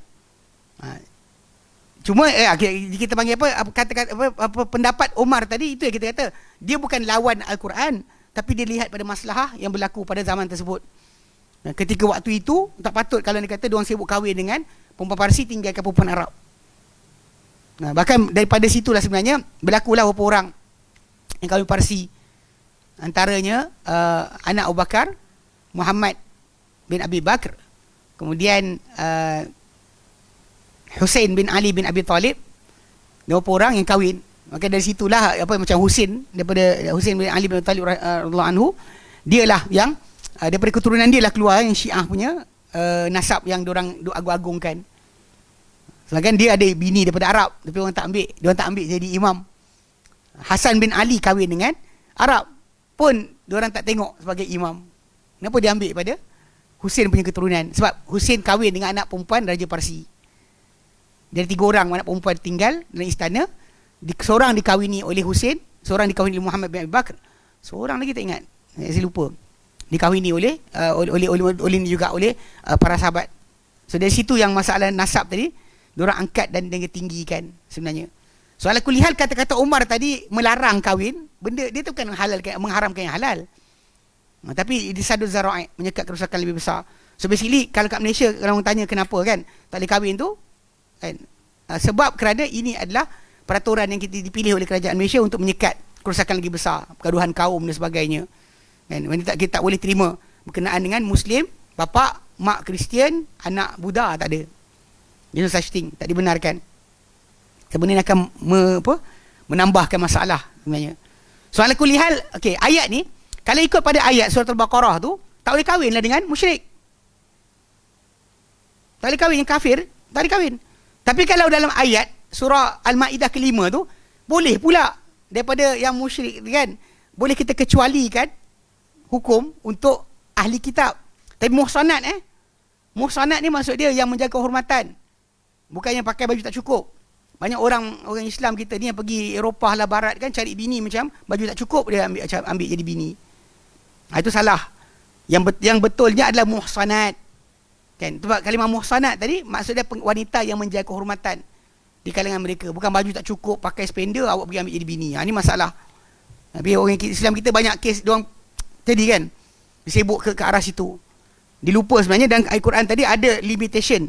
Masalah siapakah yang maksudkan dengan di kalangan orang beriman, macam tu juga di kalangan ahli kitab pun muhsanat juga. Bukan wanita yang tak jaga kehormatan untuk jadikan isteri. So dekat sini dia kata apa? Dalam 2 ayat ni dia kata, jadi kalau adakah yang Baqarah tadi telah dimansuhkan dengan Maidah atau tidak? Siapa yang berpegang bahawa muhkamat, hukum dia kekal, maka dia akan katalah benda ni, ayat tu masih lagi dengan maksud ini. Siapa yang kata ayat yang surah Baqarah tadi telah dimansuhkan sebahagian hukum dia, terutama berkenaan ahli kitab, maka dia orang kata ada hukum barulah. Okey, sebab tu yang saya ulang, Imam Nawawi rahimahullah antara yang berpegang kepada tak mansuh, masih lagi muhkam.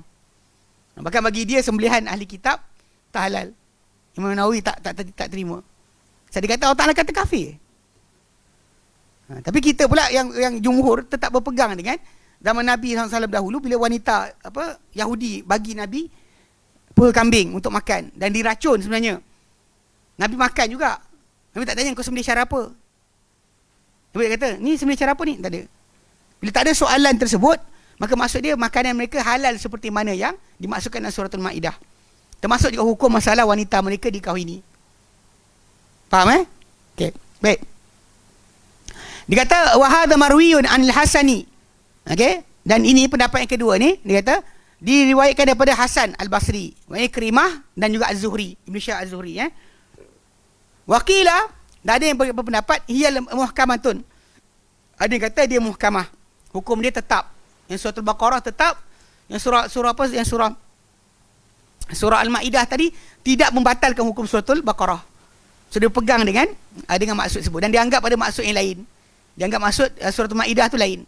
Bukan maksud dia halal kahwin dengan wanita tadi tanpa ditukar agama. Memang Allah Ta'ala sebutkan wa tankihul musyrikati hatta yu'min, yang kamu nikahi wanita musyrik sampai mereka beriman. Wala amatum mu'minatun, benar-benar hamba wanita yang beriman, khairun, lebih baik, min musyrikatin, berbanding wanita musyrik, walau a'jabatkum, sekalipun wanita musyrik tadi menakjubkan kalian rasa hebatlah, cantik sebagainya, baguslah, pandailah, tidak ada di situ kelebihan dia mengatasi hamba yang beriman. Hamba beriman lebih baik daripada wanita musyrikah. Faham baik.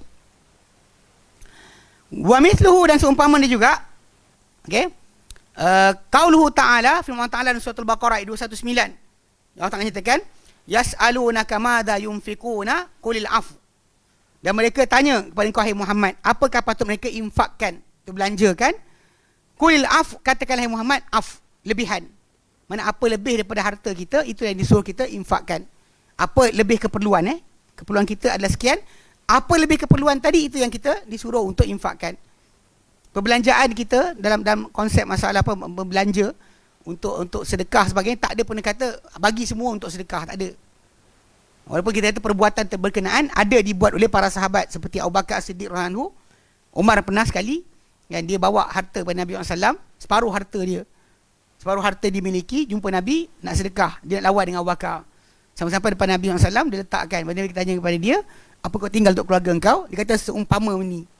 Mana macam ni juga jumlah ada kat keluarga. Lepas tu Abu Bakar datang bawa harta pula. Nabi kata, apa kau tinggalkan untuk keluarga engkau? Abu Bakar kata, aku tinggalkan Allah dan juga Rasulnya.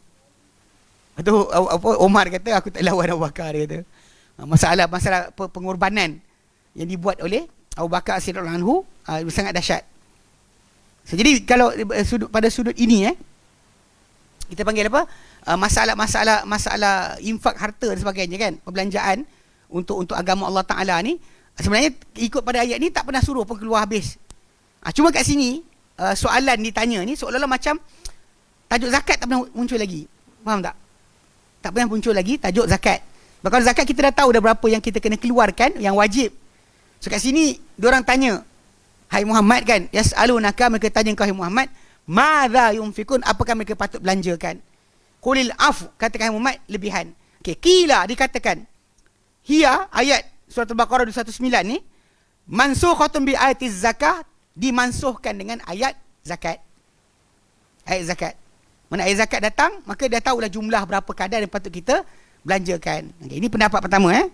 Wa hadha marwiyun an Suddi. Yang pendapat ini diriwayatkan daripada As-Suddi. Li'annahu yara annahu fardun. Annahu furida.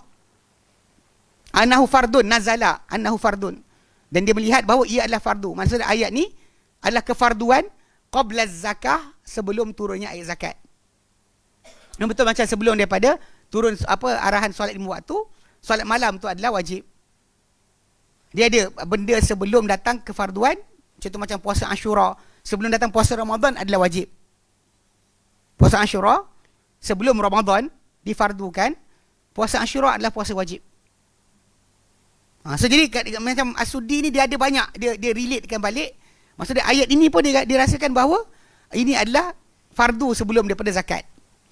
Dia kata annahu fardun nazala qabla zakah, bahawa ia adalah kefarduan yang turun sebelum zakat. Fanusikha biz zakah, lalu telah dimansuhkan hukumnya dengan ayat zakat. Ini pendapat dia, pendapat As-Suddi. Okey. Waqila, namun juga ada yang kata hiya muhkamah.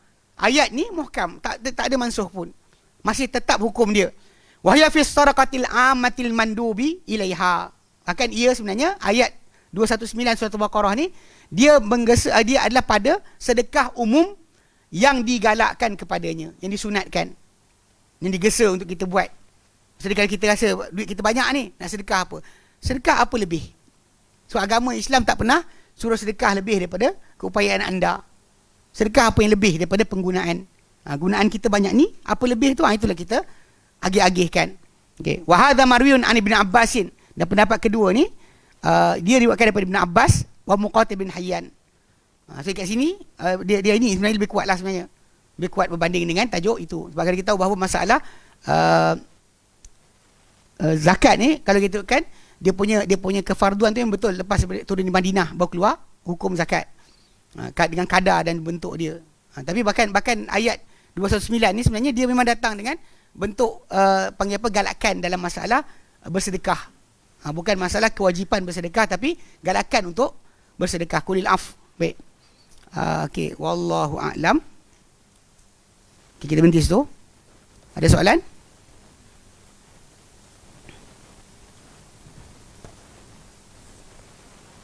Jadi 10 tau tajuk ni. 9. Ada 9. Ada lagi. Ada lagi.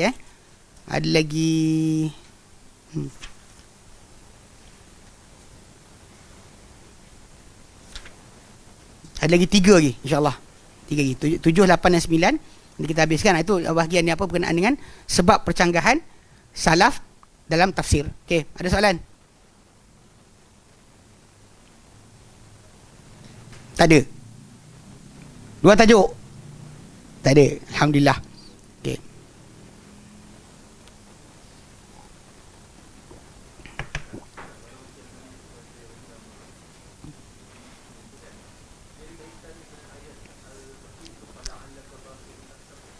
Ayat bunuh diri. Okay. Cerita macam ni. Yang ada orang tu saya tengok. Dia arkitek. Dia pergi ambil ayat kisah Maryam.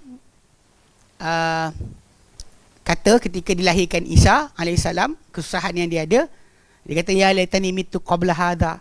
Alangkah baik kalau aku mati sebelum ini. Wa kuntu nasiyan mansiya. Dan aku ni manusia yang dilupakan, tak dikenali. Rasa malu sangat dengan keadaan yang berlaku. Tapi masalah dia macam ni.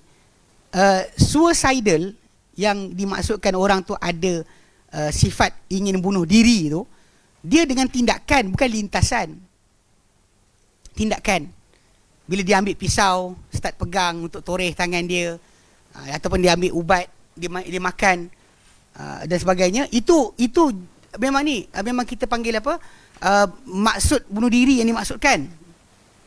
Sebab Nabi SAW kalau dikatakan kononnya pernah ada niat nak bunuh diri, kan, fala'allaka bakhi'un nafsaka ala atharihim, kan, barangkali kau mencekik diri, rasa tercekik diri kau di atas selepas mereka ilam yu'min bihadzal hadits asafa, kerana mereka tak beriman, jika mereka tak beriman dengan cerita ini dalam keadaan sesal sangat, macam nak mati. Kesedihan yang dimaksudkan kepada Nabi SAW bukan maksud Nabi bunuh diri. Pasal yang kes tadi kan, bila cerita yang kata nak terjun tu, itu dah suicidal lah. Bila dia mula ambil tindakan, dia pergi dan sebagainya. Sebab dalam konsep masalah menginginkan kematian, itu bukan semestinya suicidal. Sebab Nabi pernah kata pada para sahabat, kan, Nabi kata, hadis Muslim kot. Itu hadis khurafah tu. Ada orang tanya, dia adalah hadis dalam Musnad Ahmad. Musnad Ahmad, bukannya Tirmizi. Nombor hadis dia, jap.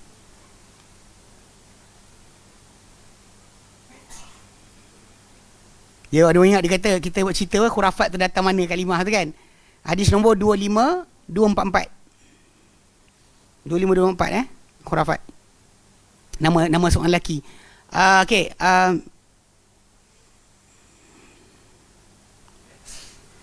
ya tamanna yanna. Okey.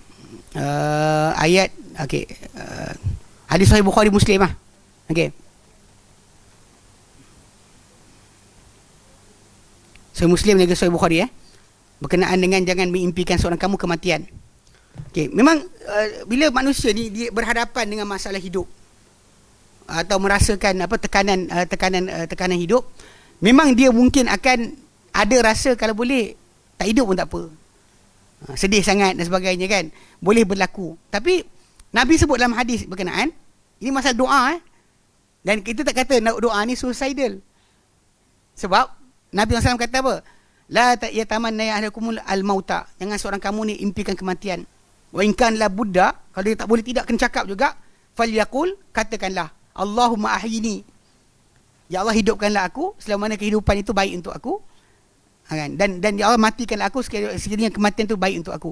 So basically kita serah kepada Allah Ta'ala untuk berkenaan. Perasaan ada, tak timbul tajuk. Kan rasa malu sangat, sedih sangat, yang boleh rasa macam tak nak hidup dah ke, itu bukan suicidal. Suicidal ni rasa nak bunuh diri, dia buat tindakan, ambil ubat, ambil sekian, minum ni, dia ada tindakan. Kalau setakat lintasan hati, bukan dikira pun sebagai suicidal. Cuma orang Mamat tu dia tulis, dia kata kalau ikut kepada kisah Maryam ni, Maryam ketika lahirkan Isa, kan, dia kata, ya laitani mitu qabla hadha, alangkah baik kalau aku mati sebelum dari ini. Wa kuntu nasiyan mansiya, dan aku manusia yang dilupakan. Pasal kita kena faham bahawa membunuh diri itu dah ada hukum. Barang siapa Nabi kata dia terjun daripada satu tempat tinggi, kan, membunuh diri dia dengan tempat tinggi, maka tempat tinggi dia nanti dalam neraka untuk dia terjun. Dia akan terjun berterusan. Kalau dia mati bunuh diri kena tikam. Pisau dia tu akan tangan dia, akan dia tikam diri dia, mati hidup balik dalam neraka. Kalau dia mati kerana minum racun, dia akan kekal macam tu juga siksaan dia untuk cara tersebut. So bila benda ni Nabi SAW dah sebut macam tu, so kedudukan manusia bunuh diri ni adalah benda jelaslah haram. Kenapa nak dikatakan macam, tapi tengok kisah Maryam. Takkan Nabi tak pandai, tak faham kisah Maryam dan sebut tentang hukum masalah bunuh diri. Bahkan dalam surah An-Nisa pun Allah Ta'ala sebutkan, wala taqtulu anfusakum, yang kamu bunuh diri kamu. Ayat yang ke-29.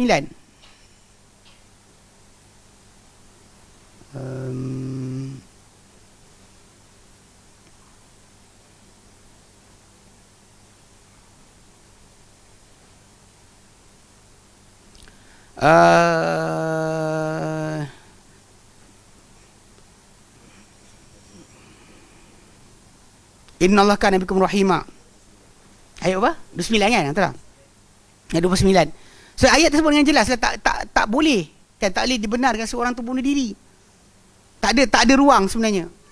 Pasal kita ni macam mempercepatkan hukum Allah Subhanahu Wa Taala. Sedangkan Allah Subhanahu Wa Taala berikan tekanan pada makhluknya, pada hamba-Nya, dan dia suruh bersabar. Dia suruh sabar. Maka Allah suruh wasta'inu bis-sabri was-salah. So, jadi cuma kadang-kadang zaman kita sekarang ni pasal banyak sangat orang ikut dengan apa, ada psikiatris lah, apa benda lah, pasal sakit jiwa sebagainya, diorang cari alasan untuk kata bahawa orang yang dalam keadaan tekanan jiwa ni tak waras. Tidak waras. Bila tak waras, perbuatan bunuh diri dia pun sebenarnya tak valid untuk dikatakan dia bersalah. Sebenarnya ini kaedah barat, dia tajuk criminal mind, cara pemikiran seorang penyenayah kan. So bagi diorang, kalau contohnya penyenayah ni jadi macam ni sebab tekanan jiwa dan sebagainya. Lepas tu dia kata kerana sekian-sekian, dia kan diorang suka cari alasan nak lepaskan penyenayah pakai ayat tak waras. Dekat Malaysia pun macam tu juga kan. Kalau dia kata orang tu kena dakwa kat mahkamah, tiba-tiba keluar kad OKU. Tunjukkan saya ni, tapi dia OKU. Sebab bila OKU saja boleh jadi lepas, unless mahkamah buktikan dia gila je lah. Kalau dia gila, tak waras, dari kecil sebagainya diketahui, ya. Adapun untuk orang tu tiba-tiba kena dakwa je, tak waras. Kena dakwa je, tekanan perasaan. Ini bukan jawapan dia. Kadang ada masyarakat manusia ni memang dia tak tahulah, zaman kita sekarang ni terlampau memikirkan tentang penyenayah tu jadi penyenayah sebab apa. Tapi last sekali kita lupakan jenayah dia buat tu dah kena dah kepada mangsa. Yang sepatutnya dipertahankan mangsa tadi daripada ataupun dia ambil hak mangsa tadi daripada dia. Lupa hak mangsa, sibuk hak penyenayah. Wallahu alam. Tapi dari segi asasnya itu bukan sama sekali. Sebab Nabi dah sebut dah berkenaan dengan hukum bunuh diri. Hukum bunuh diri adalah haram. Dan bahkan cuma masalah dia dianggap fasik.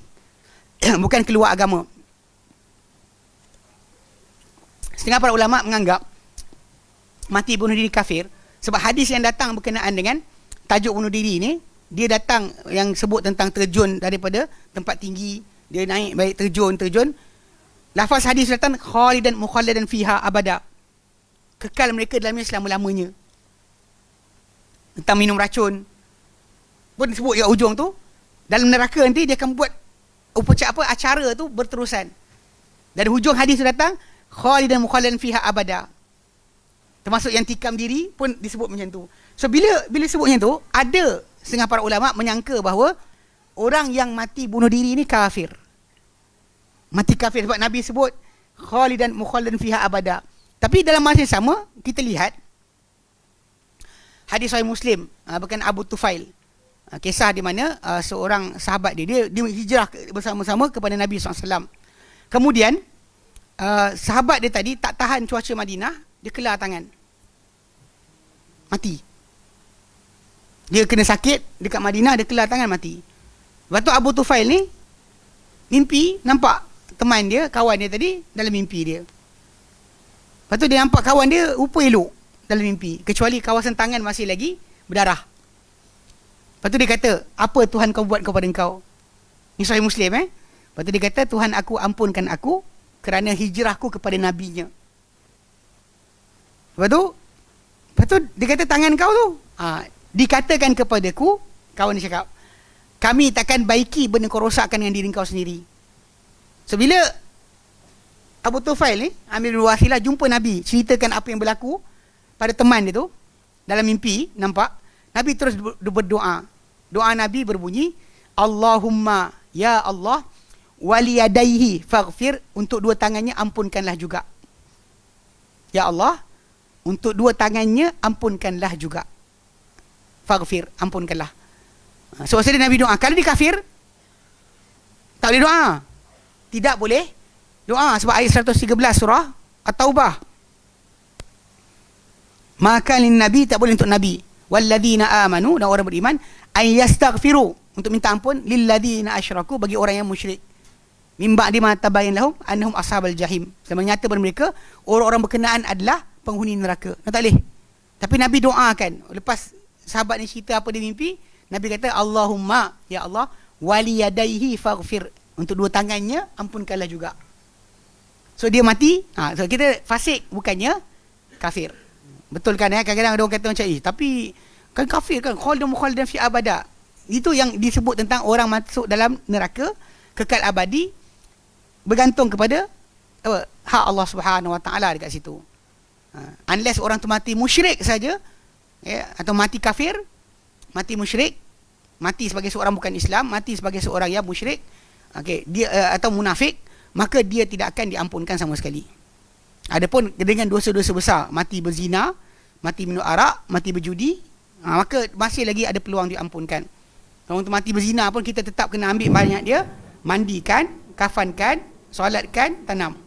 Dan kena doa, Allahumma lahu warhamhu wa'afihi wa'fu anhu. Walaupun mati berzina. Lepas tu kadang bila orang tanya, kenapa ustaz ni sibuk sangat masalah syirik? Sebab syirik tak ada ampun. Syirik takkan boleh diampunkan. Berdasar pada ayat surah Nisa ayat 48, dan juga ayat 116 surah Nisa.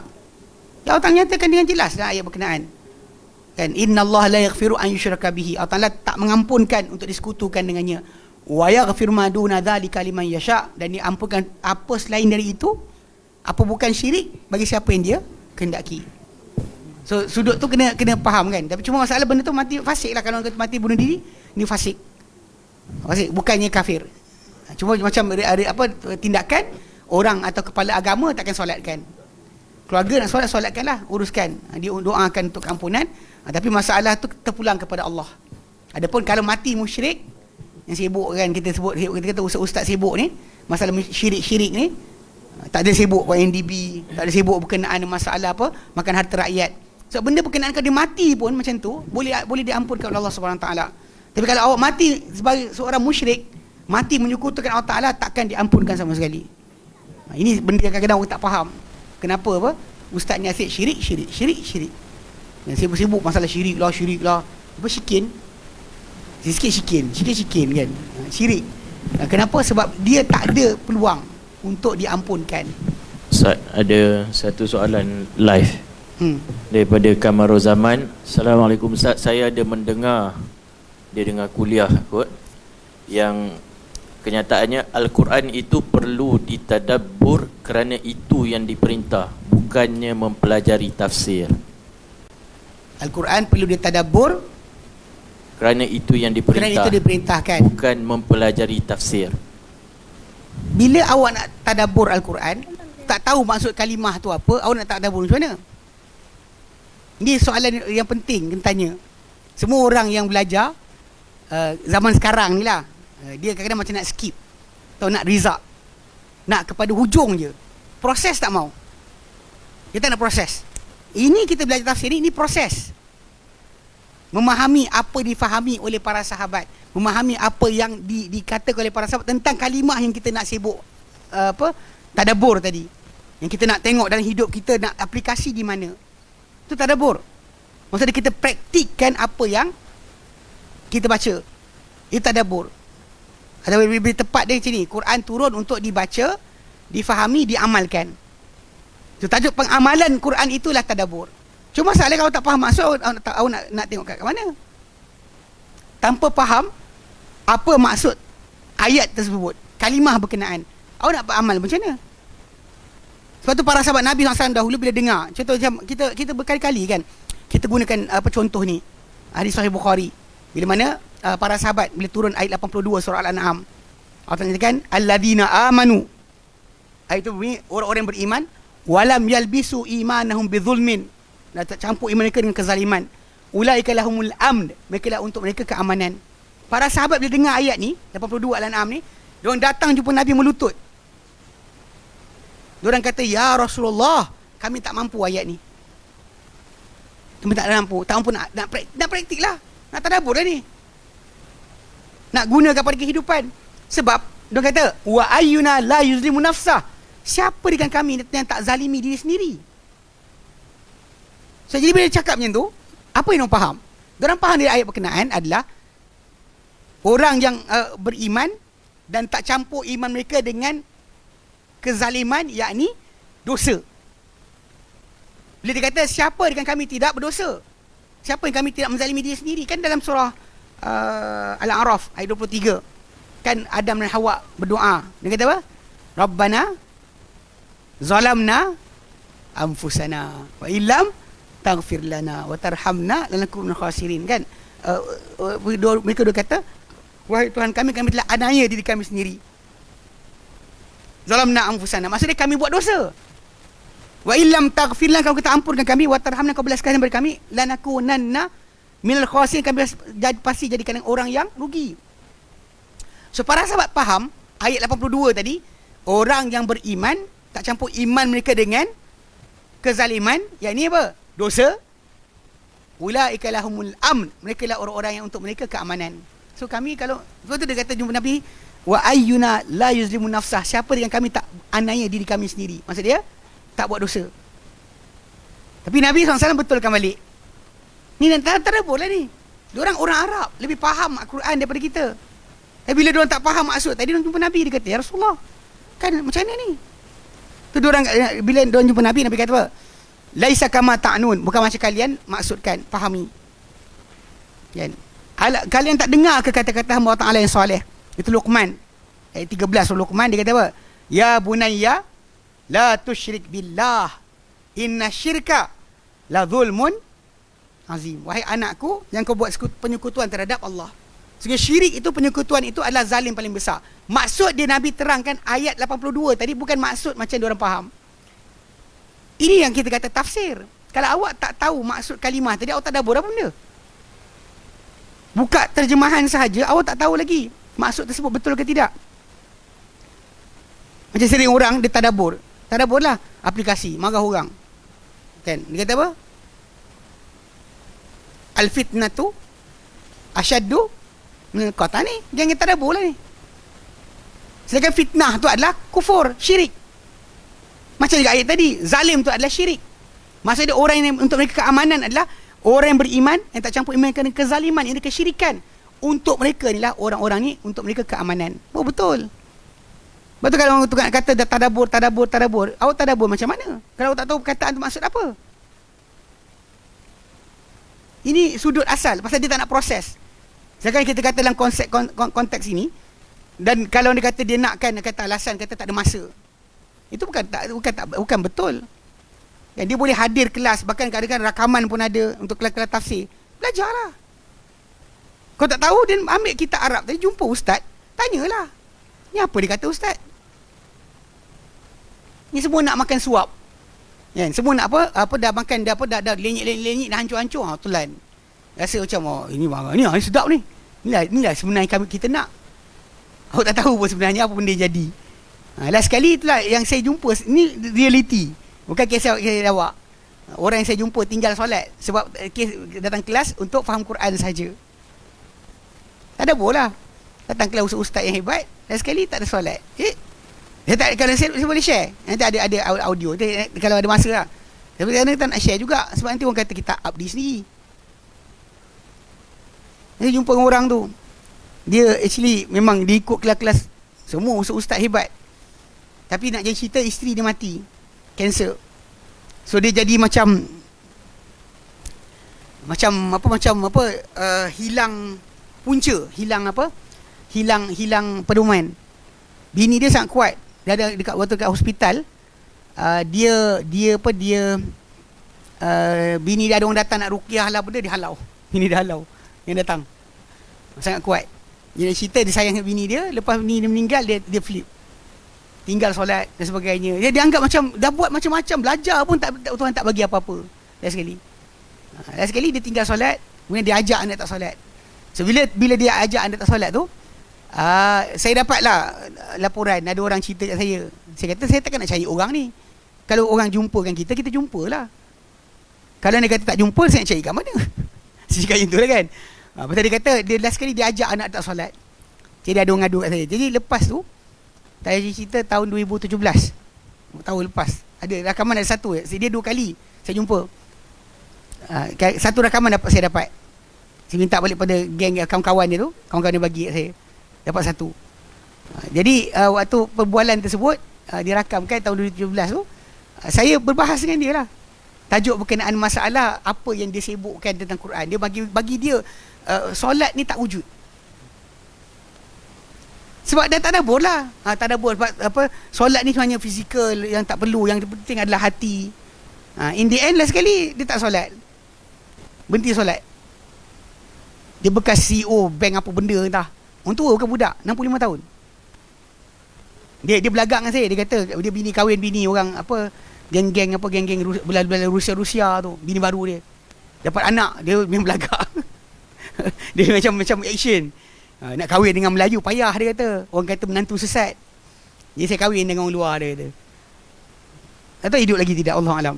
Tapi cerita dia memang apa, benda tu jumpa dengan orang macam ni. Dia pergi datang kelas harfiah Quran, tadabbur Quran, habis last sekali kau tengok habis tinggalkan syariat.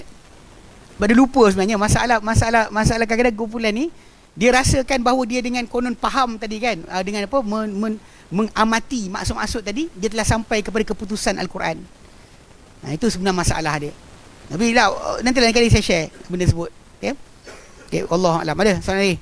Tak ada Baik, kita berhenti sini. InsyaAllah kita sambung kemudian. 3 lagi Kita ada 3 lagi sebab-sebab percanggahan atau ikhtilaf salaf dalam tafsir. Baik, wallahu a'lam. Wa sallallahu ala Muhammadin wa sallam, alhamdulillah rabbil alamin. Assalamualaikum warahmatullahi wabarakatuh.